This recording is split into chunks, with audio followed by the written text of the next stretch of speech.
انسان کو پیدا کیا تو کیا جنوں کو نہیں کیا؟ کیا فرشتوں کو نہیں کیا؟ کیا یہ گیلیکسیز پیدا نہیں کی؟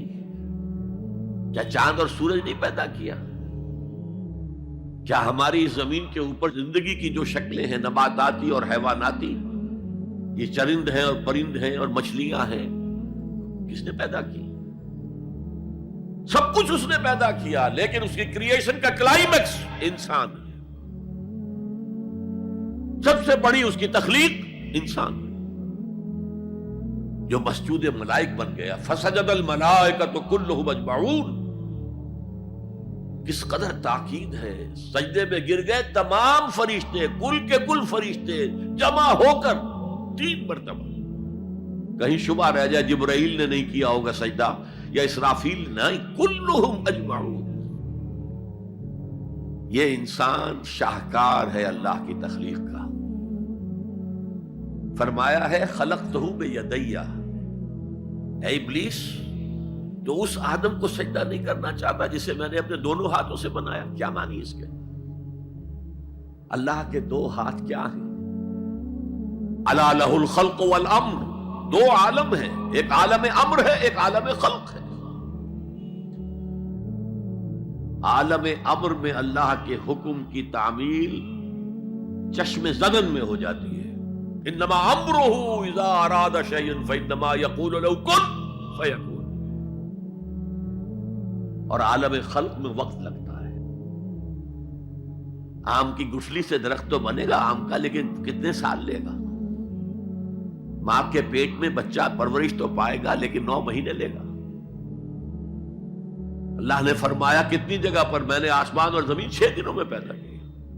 عالم خلق میں ٹائم کا ایلیمنٹ ہے، عالم امر میں کوئی ٹائم نہیں۔ عالم امر سے تعلق رکھنے والی صرف 2 مخلوقات ہیں، فرشتے اور انسانی ارواح۔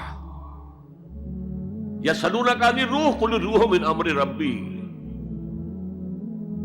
اور عالم خلق سے ہمارا یہ جسم ہے، حیوانی وجود ہمارا جو زمین سے آیا ہے۔ منہا خلقناکم وفیہا نعیدکم ومنہا نخرجکم تارۃ اخری۔ یہ یہاں سے آیا پھر یہیں چلا جائے گا، روح وہاں سے آئی اور وہیں لوٹے گی۔ انا للہ و انا الیہ راجعون، یہ ہمارا جسم تو نہیں جائے گا۔ الرحمن علم القرآن خلق الانسان علمہ البیان۔ انسان کو جو صلاحیتیں دی اللہ نے، ان میں سب سے بڑی صلاحیت قوت بیان ہے۔ اس لیے انسان کو اہل منطق کہتے ہیں حیوان ناطق، بولنے والا حیوان۔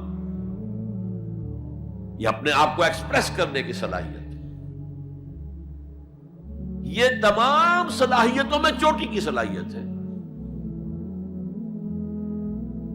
دیکھیے ہمیں آنکھیں دی ہیں، حیوانوں کی بینائی ہم سے کہیں زیادہ ہے۔ ایسے حیوان بھی ہیں کہ جنہیں لائٹ کی ضرورت ہی نہیں، بغیر روشنی کے دیکھتے ہیں۔ یہ باز اور شاہین بڑی بلندی سے زمین پر پڑی ہوئی سوئی کو دیکھتے ہیں۔ سماعت ہمیں دی تو بہت سے حیوانات کو ہم سے بہت زیادہ سماعت دی۔ آپ گھوڑے پر سوار جا رہے ہیں، آپ نے کوئی آواز نہیں سنی، گھوڑے نے سن لی ہے، اس کی کنوتیاں کھڑی ہو گئی، اینٹینا کھڑے ہو گئے۔ سوار کو معلوم ہوا کوئی خطرہ ہے، اس نے تو کچھ نہیں سنا تھا۔ پھر کتنے حیوان ہیں جو سونگنے کی قوت ان میں کتنی زیادہ ہے، ہر شے کو سونگ کر پتہ کرتے ہیں یہ ہمارے کھانے کی ہے کہ نہیں۔ اصل صلاحیت جو انسان کی صلاحیت ہے وہ قوت بیان ہے۔ آپ کو معلوم ہے بڑے بڑے وکیل ایک پیشی کے 5 لاکھ روپیہ لے رہے ہیں، کیوں؟ ان کے اندر بیان کی صلاحیت زیادہ ہے، تو مقدمے کو خوبصورتی سے پیش کر سکتے ہیں۔ ورنہ وہی قانون پڑھنے والے جو ہیں وکلا، وہ جوتی پٹخارتے پھرتے ہیں، کوئی ان کو پوچھتا نہیں۔ اسی طرح آپ کو معلوم ہے دنیا میں بڑے بڑے جو ڈکٹیٹر بنے ہیں وہ قوت بیان کی بنیاد پر بنے۔ ہٹلر کی فائری سپیچز اس نے کہاں سے کہاں اسے پہنچا دیا، لیکن اب ان چیزوں کو جوڑیے. الرحمن علم القرآن، یہ ایک جملہ بنا ہے. رحمان نے قرآن سکھایا. خلق الانسان، انسان کو پیدا کیا. علمہ البیان، یہ 3 ویلیوز ہیں جو 4 آیتوں میں آئی ہیں. آپ نے میتھمیٹکس میں یا ارتھمیٹکس میں پڑھا ہوگا ریشو پروپورشن کا قاعدہ، نسبت و تناسب. 3 ویلیوز دے دی گئی، یہ 4تھی تلاش کرو. وہ 4تھی ویلیو کیا ہے؟ دیکھو، اگر تمہیں کوئی قوت بیان اللہ نے دی ہے، اسے قرآن کو بیان کرنے میں صرف کرو. جیسے ہم کہتے ہیں کہ توپ سے مکھی نہیں ماری جاتی. توپ جتنی بڑی شے ہے وہ مکھی مارنے کے لیے تو استعمال نہیں ہوتی. تمہیں اللہ نے قوت بیان دی ہے، اسے صرف پیسے کمانے کے لیے استعمال نہ کرو، اسے لیڈری چمکانے کے لیے استعمال نہ کرو. اس قوت بیان کو اس قرآن کے بیان کرنے میں استعمال کرو.